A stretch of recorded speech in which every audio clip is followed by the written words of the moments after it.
7 अक्टूबर 2023 को हमास ने इजराइल के ऊपर जमीन, आसमान और समंदर से हमला किया था और इस हमले के बाद इजरायली सेना ने भी हमास पर जमीनी हमला कर दिया था।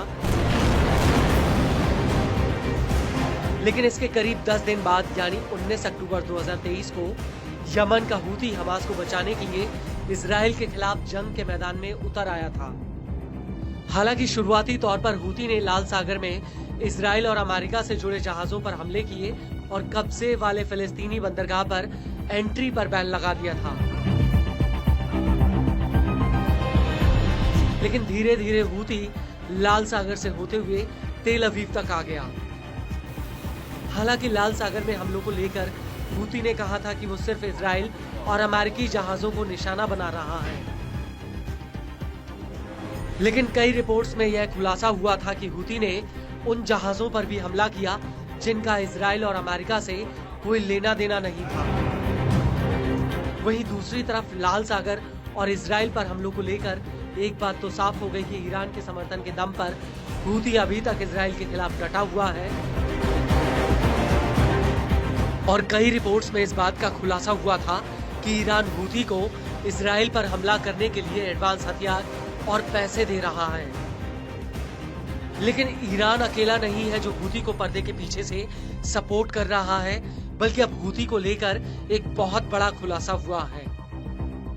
दरअसल अमेरिकी खुफिया एजेंसी ने खुलासा किया है कि चीन हूती को खुला समर्थन और एडवांस हथियार दे रहा है, जिनके दम पर वो तेल अवीव पर हमले कर रहा है। दरअसल अमेरिका की खुफिया एजेंसी ने इजराइल के i24 न्यूज को बताया कि चीन हूती को परिष्कृत हथियारों की सप्लाई कर रहा है और यह हथियार एक जटिल सप्लाई चेन के जरिए हूती को भेजे जा रहे हैं। अमेरिकी इंटेलिजेंस के एक सूत्र का कहना है कि हूती चीन में बने हथियारों को अपने हमलों में इस्तेमाल कर रहा है और इसके बदले में उसने चीन से वादा किया है कि वो लाल सागर से चीन के झंडे वाले जहाजों को सुरक्षित जाने देगा। अमेरिकी इंटेलिजेंस का कहना है कि लाल सागर में हमलों की शुरुआत के बाद हूती ने चीन के साथ हथियार सप्लाई को लेकर एक जटिल रास्ता बनाया था और इस नेटवर्क के जरिए चीन हूती को बैलिस्टिक और क्रूज मिसाइलों के लिए एडवांस उपकरण और गाइडेड सिस्टम सप्लाई कर रहा है। i24 न्यूज के मुताबिक कथित रूप से हूती के नेता यमन के भीतर हजारों क्रूज मिसाइलें बनाने की योजना बना रहे हैं जो फारस की खाड़ी में हमला करने में सक्षम होगी। न्यूज एजेंसी के मुताबिक हूती इन मिसाइलों को बनाने में चीन के उपकरणों का इस्तेमाल करेगा। i24 न्यूज का ये भी कहना है कि सितंबर 2024 में अमेरिका ने चीन को उन कंपनियों की जानकारी दी थी जो हूती को हथियार और उपकरणों की सप्लाई में लगी हैं। इसको लेकर अमेरिकी इंटेलिजेंस के एक अधिकारी का कहना है कि पिछली गर्मियों में हूती के अधिकारी कई बार चीन गए थे, जहां पर उन्होंने चीन के उच्चाधिकारियों से मुलाकात की थी।